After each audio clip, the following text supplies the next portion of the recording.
Hello, everybody. Welcome back to EOH TV. This week, of course, we are going to be talking about that horror film that everyone has been talking about, Host, which is now streaming on Shudder. A lot of people have been saying it's the scariest film of the year. A couple of critics have even said it's the scariest film of the decade. So in a minute, I am going to talk to friend of the pod, Louise Blain, and we're going to be discussing the movie in depth. I've also got another video available where I spoke to the writers and the director of Host, and I asked them about what it was like to make a film in lockdown and what it's like to make one of the scariest and most successful horror films of the year. So you can check out that video right now. Okay, this conversation is going to be split into two halves, so we will start with a spoiler-free conversation. So if you haven't seen Host, you can still listen to the first half of mine and Louise's chat. Then we will give you a spoiler warning before we get into the nitty-gritty details in the second half of the chat. So, is it really the scariest film of the year? Let's discuss Rob Savage's Host. Spirit, we invite you to use us to pass on any communication. Is there anyone there? Please come forth.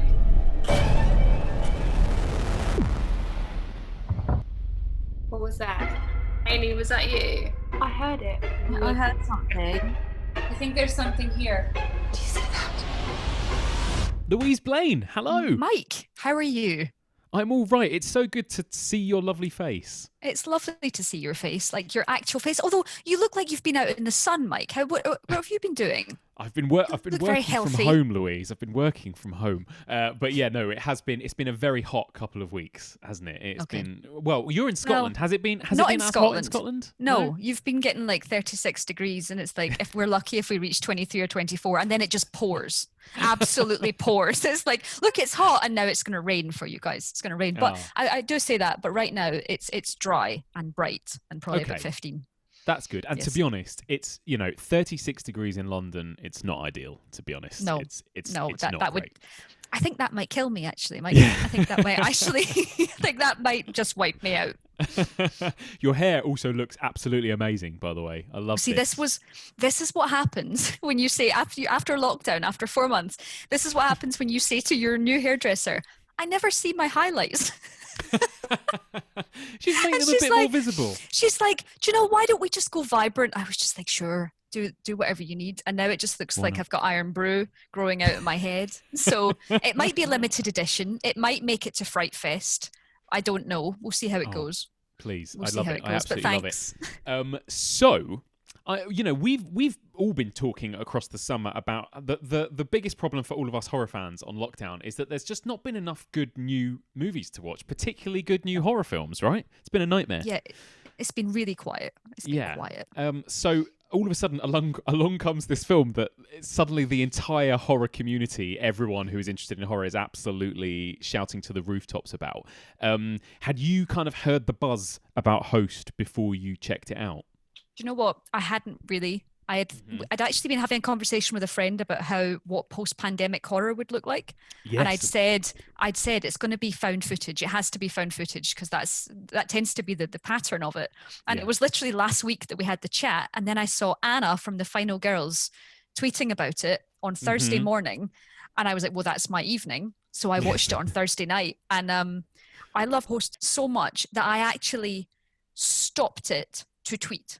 I didn't look away from the screen.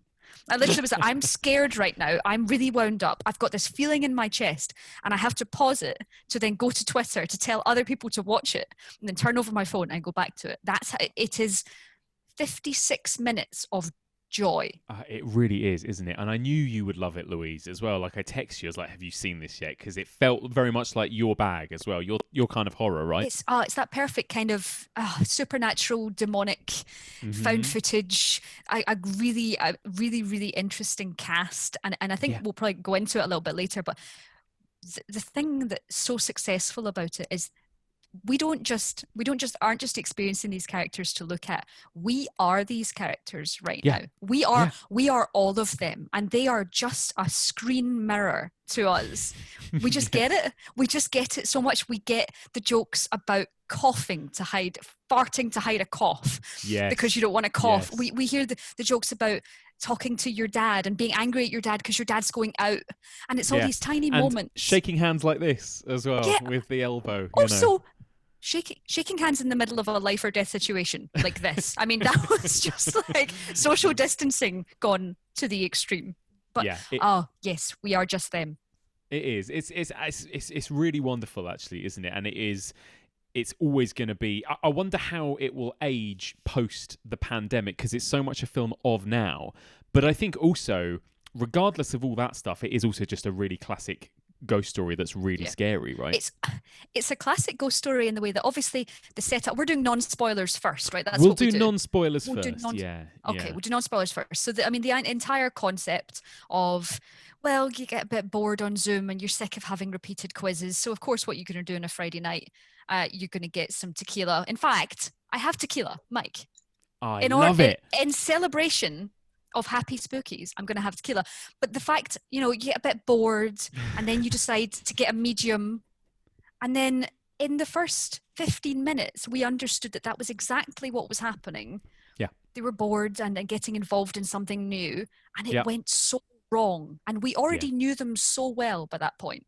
Yeah. I felt like I was just part of the group. And I think that's the most. This is quite the tequila, but yeah. How do you feel about watching a film that takes place entirely on Zoom? I mean, like, we've had a few attempts at horror like this, haven't we? Movies like Unfriended and that kind of stuff. How do you feel about those types of movies? Do they work for you? I really loved Unfriended. Unfriended really surprised me. Yeah. I really liked it. I didn't like the sequel as much. I found it really quite scuzzy and nasty. And I know when you call something bleak. dark web, and it's crazy how much the tone of it changes. Yeah. Because you can enjoy things that go bump in the night a lot more than you can enjoy nasty people that live on the dark web. So I really liked Unfriended. I liked Searching. Searching wasn't a horror movie. It was kind of crimey, but I liked Searching a lot. The idea that it was based on a screen. And I think the important thing about Host is that it's not just set on Zoom, but it constantly uses our tech against us. So it's constantly using mobile phones between them. Emma has obviously filters set up all the time that are happening, and that one of those is used incredibly well. The idea of something being put on something that only modern tech could do. Yeah. So I think it's not just a pandemic thing. It's this is how tech rules our lives, and these are the ways that you can. Even with all of it, you cannot fight the nasty things that go bump in the night and arrive in your house. You just can't. And I think that's the thing as well, isn't it? Pandemic, we're all locked inside. We're all inside. We're not safe inside. We're not even safe inside. Things will come in and get us one at a time. Yes. And in some ways that's even scarier, because then there is also this feeling of no escape too. It's like, well, if you run outside, you're in danger of, dying of a virus, or if you stay inside, you'll be killed by a ghost, basically. Choose what you're going to do. Yeah, it's a very frightening situation. How did you watch it? I've seen a lot of people that say they watched it on laptops and tablets and that kind of thing. Did you watch it in the traditional way? Funnily enough, I did watch it on my actual television, but me too. I do think that I understand the desire to watch it on something. I remember I watched Unfriended on a Mac when I was actually, I spoke to people on Skype all the time. And when I used that on my Mac, it really, really affected me. But I think the nice thing about even watching it on television, we've been watching people on Zoom calls for 4 months. We have been watching famous people on Zoom calls. It's been how we've been consuming these reunions. It's been how we've been watching the news as people on Zoom calls. So actually, it doesn't matter, I don't think, how you watch, as so much as this is just how we've been experiencing how to consume media, and it's immediately through them. So it's a recognizable place. You don't even really need to introduce these characters because we know them. They're us. They're all drinking. And one thing I loved was how much they drank. Oh, yeah. There was one scene where in a moment of, I watched it again last night. So I watched it for the second time. And Emma, the one with bunches, the sort of Baby Spice amazing one that has like cute bunny slippers. Yeah. She drained her glass of wine in fright at one point, which I loved. Like, she was properly, everyone was petrified. Everyone was like this. And she properly was just like, glug, must drink. And then that was the wine glass that then shattered. And I think that was there was nothing wasted in those 56 minutes at all. I cannot believe it was that short, because by the time it was 20 minutes in, I was petrified. Yes, it really actually, I mean, I love any film that is less than 90 minutes, and 56 minutes is just is just wonderful, isn't it? But actually, it did. And I don't mean this in a bad way, but it did feel longer than 56 minutes. Yeah. Like you said, it's dense. Like they pack a lot into a 56-minute running time, and you really feel like you've been on a journey by the end. There's no exposition. You're just in there. You're just done. You're part of their world. You're part of their chat. I love it. So I take it did work on you. It did scare you, did it, when you watched Absolutely. Like it properly got me. Like it got me in so many. Just let me know when we can spoil things. We'll get to moments in a minute. It got me in so many ways. I think because found footage has that immediacy, doesn't it? It removes those barriers. It removes those exposition barriers. It removes everything. So I think found footage drops you into the world, and people think it's easy, but actually found footage is really, really difficult to do right, because it needs to feel natural. And if you think about all the big ones, and they even tick off bits from the big ones that we'll talk about in a bit, but I think it bothered me in a way that it almost sneaked up on me, to the point where I was feeling the relief with them, because there was proper roller coaster rides. There was, it's got bad, it's fine, everyone relax, everyone go for a pee, everything's okay, it's fine. And then it goes back into it, and you ride the whole thing with them. I think people talk about how, I imagine right now there are people going, oh, it wasn't scary, I didn't find it scary. And that's because when you watch found footage, even horror is about suspending disbelief, isn't it? And you need to give something. You need to give something to horror, and a found footage makes it easier. So you have to give less, but you still have to give something. You have to invest, and they made it so easy to invest in these girls with these performances and these characters that I couldn't help but be absolutely dragged along physically. Could not move. Yeah, you're 100% right. I think found footage is, I could probably count on one hand the amount of truly successful found footage films, and there is always that burden of found footage where it's got to be convincing. You've got to basically believe that what you're seeing is real and genuine, right? Absolutely. And that means the acting has got to be as naturalistic as possible. It means there always has to be a reason why we're seeing what we're seeing. Why is somebody filming something? There's a lot of sort of believability hurdles that found footage movies have to overcome in order to work, and this one did, which is really helped. And actually the performances are incredible, because obviously this is actually a group of existing friends. They're all pals. They're all pals. They've known each other for years, so they have that chemistry already. They are playing, it's a bit like Blair Witch Project, where they're kind of playing fictional versions of themselves, because their names are their characters' names. And so they're helpful. So they are, of course, acting, but they are almost also playing themselves, and also they have such a natural way about them, don't they? Absolutely, like you just believe it instantly as soon as you're in there with that group of friends. I hadn't seen the short film that he'd made to scare his friends, and if you haven't seen that, everybody should watch that, because it is most of them. It's some people that aren't in the movie because they're friends, but it is them just going like, I don't want to watch this. This is scary. What are you doing? You're going to get killed in the attic. And then he pranks them, obviously, and it's great. But it just shows you.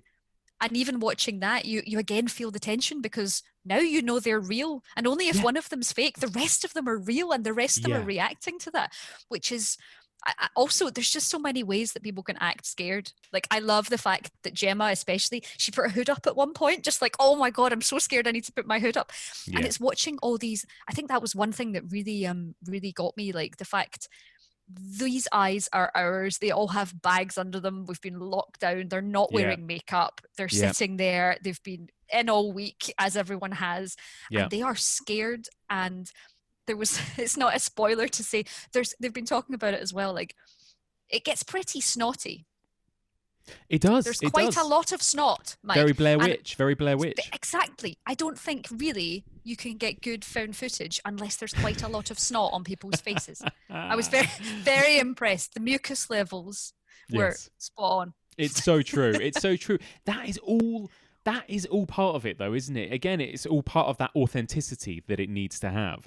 And we'll go into spoilers in a second, but also this has my favourite type of horror, I think, which is, the first half of this film is very little happening, but you are noticing weird things happening behind people, or you're looking at a flickering light and you're thinking, is that something that I should be like worrying about, or is Yeah. that just something with the technology, you know? And there's tons of that in the sort of first act of this film, isn't there? Which always works so well for me. Just that low key Which horror. is the same as sort of Paranormal Activity. You know, Yes, Paranormal yes. Activity basically made people obsessed with staring at stuff. So Mm-hmm. that even if it moved an inch, it would be the scariest thing in the world because you were sitting gripped, absolutely Exactly. gripped, waiting for something to happen. And I think that's also what Blair Witch did. You know, we were listening, going, "Did you hear that? I don't know. Did you hear that? I had no Oh my idea." God. But Yeah. Paranormal Activity, making that obsession with space, and it was something that happened in The Invisible Man as well. Like Lee Wannell Yeah. really made the most of spaces. You know, he put Elizabeth Moss in the corner of a giant room with an Yes. invisible man. And what are you going to do? You're not going to look at her. You're going to look at everything else. So that Yeah. even if a slight bit of her hair moves, you are petrified. And it's Yes. so good. It effortlessly plays us like a horror instrument at that because it just keeps doing it. It doesn't get tired. But you watched it like midnight and you thought there was a problem. So I watched it. I mean, my girlfriend Rihanna was so scared she refused to watch it and refused to even be in the room while I watched it because she had heard bless her. the fuss. So I waited until she went to bed. She's just here. She's Rihanna. and she's looking angry at me now. But she went to bed. I had to wait till she went to bed, so it was midnight by the time I watched it. Oh. But I was so excited to watch it, and also I was so worried about being spoilt because there was so much talk about it everywhere on social media. So much chat. So I watched it with all the lights out. And in our flat, and at midnight, and it got to about 20 minutes in, and suddenly it started kind of glitching, and then everything paused at a very key moment that was particularly tense, and I just got the kind of buffering symbol, and I thought this was part of the film, but it turned out I was having internet connections, and I just sat there for about 5 minutes, like, just watching this buffering, and I was like studying every minute of the frame. What's going to happen? Is it going to glitch? Yeah, I was literally thinking like, oh my God, what's going to happen? What's going to move? Is something going to jump out at me? Until I eventually was like, oh, they're really holding this for a long time considering it's a short film, and then realised there was a problem with Shudder. So I had to reboot the whole system in order to finish the film. But again, that kind of felt quite exciting. Like that's all part of the experience, isn't it? This kind of live streaming experience that you get. And even the way, like, it's probably happening to us now, the way Zoom works as a platform, like we catch up with each other. Sometimes we freeze slightly, and there's a lovely moment that's actually played for that, I think, that hides an edit very, very smartly a little bit later on where something judders slightly. Yes. There's a few of those where you're like, I'm watching Zoom, but actually Zoom is cleverly disguising any very, very smart edits. Very smart edits. Exactly. All right, well, let's move into a spoiler chat then in just a second. But final question I just want to ask you before we get into it. I mean, this has been branded already like the scariest film of 2020, the definitive horror film of 2020. What do you think about that? Do you agree with that, do you think? I agree that it's the definitive horror film of 2020. Absolutely. Yeah. This is the horror film of, the fact that we're all sitting like giddy kids. You stayed up till midnight after someone had gone to bed to watch it. We're all really excited by it. Everyone's telling their friends to watch it. And this is the pandemic equivalent of a blockbuster like Jaws. This is the way we access it. We're accessing it on a horror exclusive streaming service, which I'm really hoping people will then watch other films on because, hey, if nothing else, they've got a week's free trial. But I think it's absolutely a definitive, terrifying pandemic masterpiece, and I'm all for it. Yeah, me too. I think this will be the horror film we'll remember from lockdown, won't it? Yeah. I mean, it's as simple as that in this like momentous moment in human history, and we'll remember watching this film and where we were when we saw it, which is really exciting. Yeah. Yeah. We are now entering the spoiler section. If you haven't seen Host, be warned. So, I'd like to, I love the character of Gemma throughout the whole thing, especially when she makes up this fake hanging ghost. Mm-hmm. So the first time she does it, I'm absolutely petrified. Then she reveals it, and we're like her friends, right? We know someone like her that would prank us like that, and someone that's like, well, what if the ghost speaks in Chinese? How will we understand them?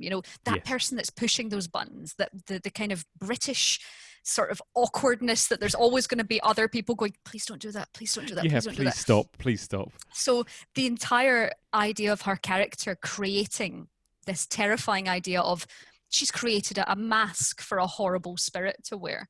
I love And I that. think, as a concept, it's Yeah. wonderful. And obviously, that's not the only use of mask. We're going to use a mask, and there's a mask that appears later when Emma is wandering around in her house looking for whatever she can hear, which is genuinely one of the most terrifying sequences. And I don't care if it's straight from Paranormal Activity, tossing some flour over a demon and then watching its footsteps, because that whole bit was relentless. But I do think that the repeated use of masks, and then again Gemma being this one person that dons a mask to go and save her pal from a demon. Yes. Like, if she can wear a mask to do that, you can wear a mask to Tesco's, Karen. Exactly. Like, this Come message, on, Karen. come on, Karen, wear your mask if we're fighting demons. And I think there's a lot of like, every scare is a standout, wonderful moment, but she in particular was the driving force for me that I was always watching. I loved her. Totally. She's electric. She is electric. And actually there was a bit of me that thought, and I was almost waiting for her to say that story was true. You know, like real. There was a little bit of me, and we'll never know. But I wondered if that was ever a thought, that even though she was making this up, was there an element of it that was true, I wonder? Because it was very, very genuine when she was pulling that prank, right? It was so specific. Yeah, it was the extra detail. It's that extra, almost sociopathic level of lie that I really enjoy. Of, I smashed my head and he picked me up.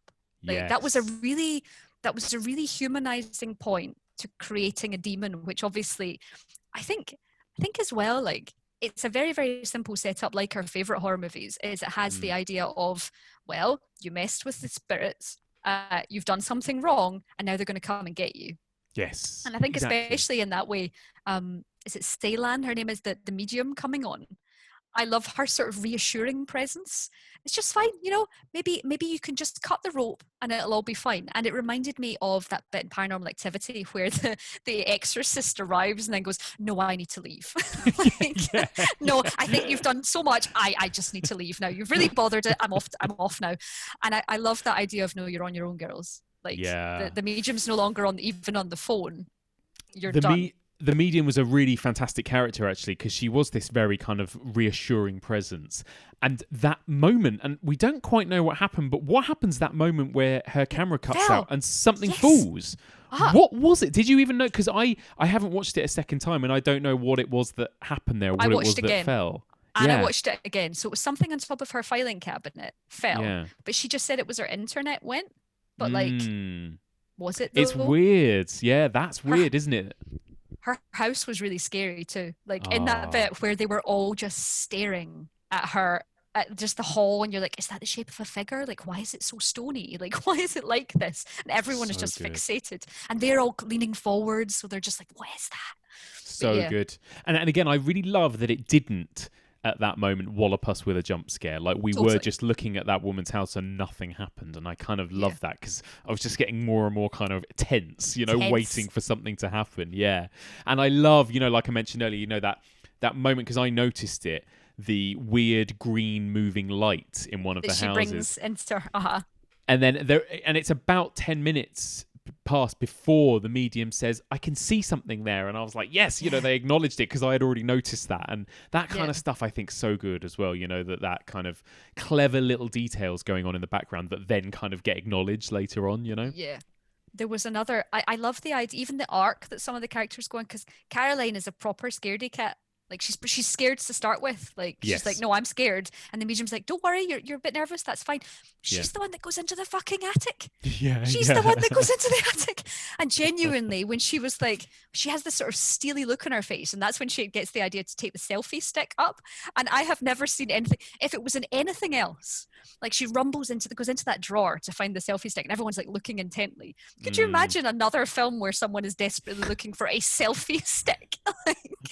This is why it's the most 2020 horror film you can get. Because they've already been rejected. That's why they're in the drawer. They're so 2 years ago, but they're going into the fucking attic to see the hanging feet. And it's true, and that is what you do as well. You wouldn't stick your head up there. You would stick your phone up there first. That's the thing. Yeah. And of course, like you said, there are moments, of course, that hark back to so many other films, and I'm sure this is deliberate. The director said to me, he was paying homage to Paranormal Activity and Blair Witch Project and Ghost Watch, and this moment reminded me of Wreck, the end of Wreck. Oh, yeah. Because it was just like, I was when it happened, I jumped and I was like, you fuckers, I've seen this before, but you fuckers, you did it again. Yeah, like, I know. I've seen this.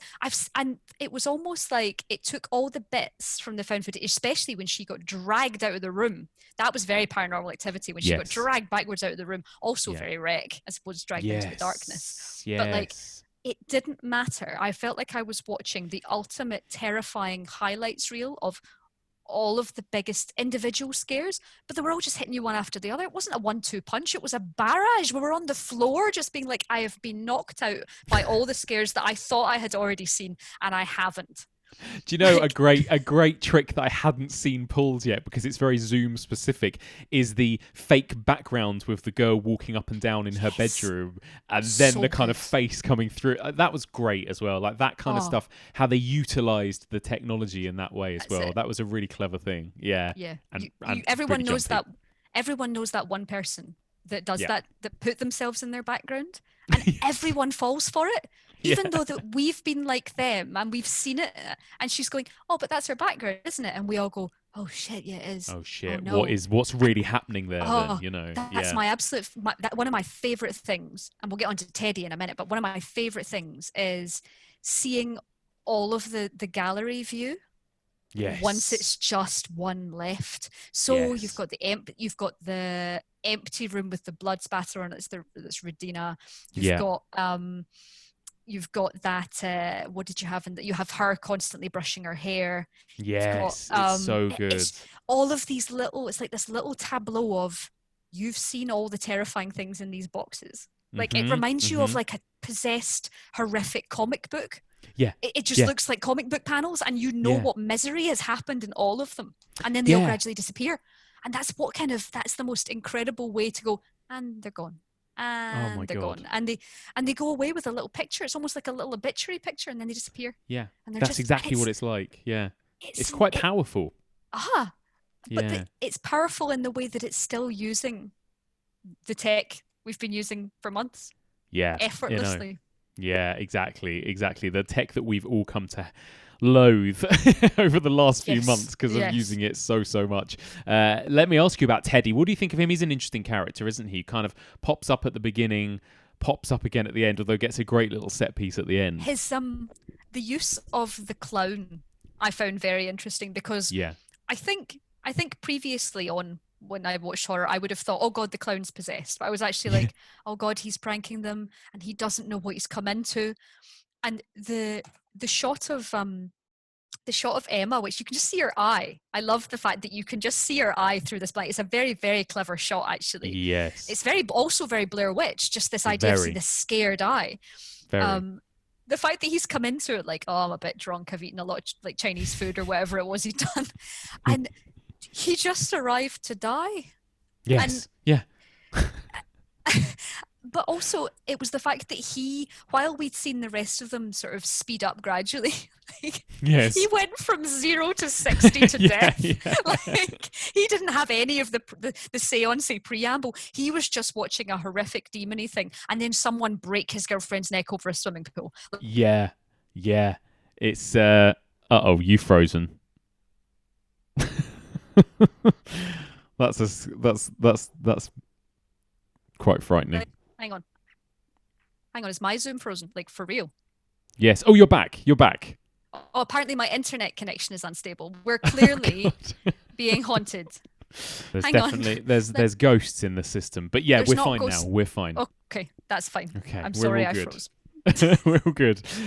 It's wonderful. And actually that effect when his girlfriend is lifted up into the air, because again, I wasn't sure when it first kicked off how much of that kind of spectacle there'd be, because I thought, how did they do this? And actually talking to Rob Savage, the director, how they had people like Dan Martin, the makeup effects artist, work on the film, but of course he couldn't go and do the makeup. So it was hours and hours of over Zoom, of course, Uh-huh. tutoring, doing these kind of tutorials where the actors had to do their own makeup, and essentially these actors became cinematographers, lighting cinematographers, makeup artists, because they had to do everything in their own homes. They were just directed by other people over Zoom, so it's a lot of effort went into it. Yeah. Yeah, that's incredible. I think that's also the point where you, as you say, you don't expect it to go that far. Yeah. You think creepy noises, yes, we can do. Horrible things in the attic, absolutely. But then it gets... do you know what? I was more disturbed by how nasty it was the second time. Yes. Because her smashing off, poor Caroline smashing off that laptop with blood bubbling from her mouth is horrific. Yeah. Genuinely horrific. And that going along with the rest, watching Teddy go on fire, all of that, it did not fuck around by the time it got to the end of that movie. And actually that's what's so good about it. You've earned that kind of like roller coaster ride. It actually pays off. Like, I guess all of the suspense really pays off. Like, you get to see crazy shit happen in that final sort of 10-15 minutes, which is kind of in some ways quite a nice catharsis, but also is really, it's like you say, some of it's really dark as well. Yeah, it's dark and scary and worth it, all worth it. There you go. I mean, what an incredible experience, and what an incredible feat, I think, to have kind of directed this with a bunch of people remotely. A couple of the writers who I spoke to, Gemma and Jed, they were pretty much the two writers on the film, and they've never met each other in person. So they've become a writing partnership this summer purely via Zoom, and have made this film together. Yeah. That is actually amazing. I mean, when I look back over lockdown, I'm like, I played an awful lot of Animal Crossing. Yeah, I know. And they're like, yeah, we've just made like a blockbuster movie that's going to get us loads of amazing things. But they've done, you cannot fault the writing and performances to make that so involved in 34 minutes shorter than your average horror film. It's and I think we all knew, didn't we? Like, we all knew that there was going to be an inevitable Zoom horror film like this. Like, it was gonna happen. But I think people maybe weren't expecting one that was actually going to be as good as this and as effective. That's the thing. Yeah, it's so effective. You can't see the joins. Like, I think that's the thing. Like, when you're watching something like this, I mean, if you're watching something like 1917, 1917 wasn't shot in one take. You're looking for those pillar shots, aren't you? You're looking for fades to black and darkness and unconsciousness to watch the edits. But you cannot see how this magic trick is done. You just can't. And if you look too hard, you might see a couple of bits, like the bit where Gemma is in Haley's house and the something comes and knocks her out, basically, and it does that wonderful juddery zoom edit. And you're like, that looks like an edit, because you needed to do that for something to happen there. But that was it. That was the only suggestion of the magic at work. And I think that's the most astonishing thing, is that's where you see the joins, but there's no... I just love it, and I feel like we're finally starting to see films that are really cleverly using what they have. Like, it wasn't long ago when we were all watching and talking about Death of a Vlogger too, right? That was a couple of months ago. And again, kind of similar in a lot of ways, right? A kind of very effective use of a guy making a film in his flat on his own with his mates, basically, and really very cleverly. And there was some similar scares. Like, Death of a Vlogger really got me in the exact same way as this did. So watching things move in the background, the idea of someone sitting with a blindfold on and things happening in a room around you, the sort of the mug moving, and also there was the same level of, is it fake, is it real? You were constantly guessing in that. But there was a very similar scare to the sheet over the person in the doorway when she also that terrified me when she threw the sheet over and it was a person. It didn't matter that I saw it in Death of a Vlogger 2 weeks ago. That was still agonizingly painful. So good. It's just scary. It's a childlike fear. It is. And yes, it's been done before, but there's a reason why it gets used, and there's a reason why it always works, Yeah. And not like this. I think that's the thing. I think that's the thing we can always say. It's just not like this. Exactly. Yeah. So there you go. Any other final thoughts on the film? Anything else you want to mention before we wrap up? I've done that. I've done that thing where I scroll things like psychopath. I don't know if you can even see the notes. I just scroll sort of psychopathic, horrible notes. I'm trying to think of any highlights from this. Oh, I think there was a couple of things that I really liked in the script, which I've just written here. It's, don't do that. That's a stupid idea.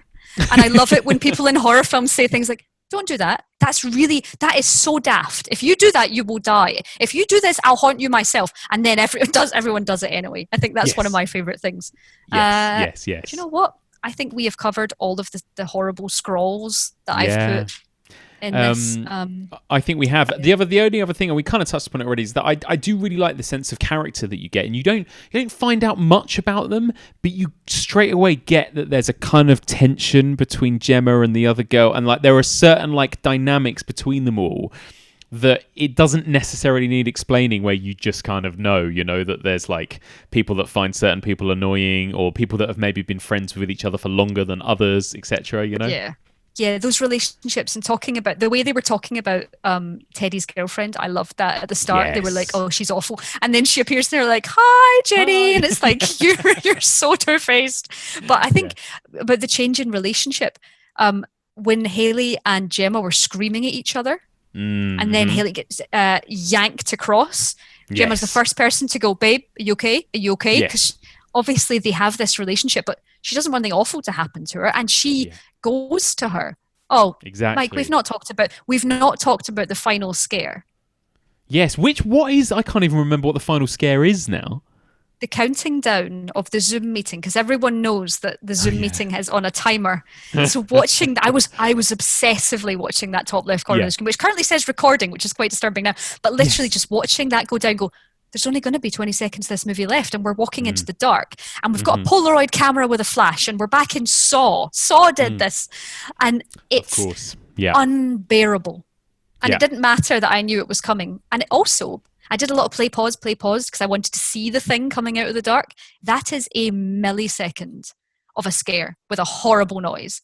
It's really scary. Really and like you say, it is, and they are big fans. They said to me that they're huge fans of James Wan, and it really, I think James Wan himself would be proud of some of these jump scares, right? I hope that creepy puppet's called Billy. That creepy puppet needs to be called Billy. Yes. Yes, exactly. It's perfect. Louise, thank you so much. This has been great, and we've done a Zoom call and we've survived, so that's good. We have. Just for now. Well, my connection died, but that was probably fine. It'll be probably fine. Louise, thank you so much. And if people want to come and find you out there on social media and chat to you about things, where can they find you? They can find me on Twitter at shiny_demon. Thank you so much for joining me. Mike. Looking for more horror content? Subscribe now for more videos like this one, and listen to the Evolution of Horror podcast. Head on over to evolutionofhorror.com.